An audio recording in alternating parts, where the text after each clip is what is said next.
Chat masala எப்படி செய்யலாம்னு பார்க்கலாம் வாங்க. கொஞ்சம் பட்டர் போட்டுக்கோங்க. நான் ஒரு ஸ்வீட் கார்ன் ஃபுல்லாக எடுத்துருக்கேன். நீங்கள் உங்களுக்கு தேவையான அளவு எடுத்துக்கோங்க. ஒரு 2 மினிட்ஸ் வேகட்டும்.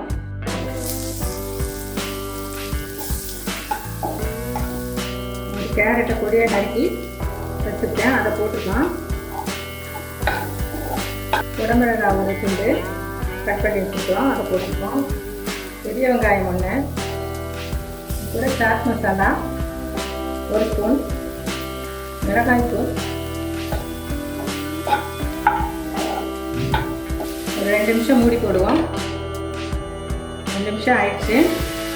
நீங்கள் உப்பு தூள் போட்டுக்கலாம். சாட் மசாலா ஆல்ரெடி உப்பு இருக்குது. அதில் தக்காளி 1 பழம் கட் பண்ணி வச்சுருக்கேன். 2 நிமிஷம் மூடி வச்சிடலாம். நிமிஷம் ஆயிடுச்சு. கொத்தமல்லி பொடியை கட் பண்ணதை இதில் போட்டுக்கலாம்.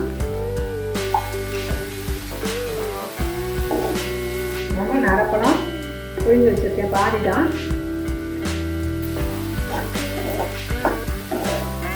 Sweet corn sauce ready.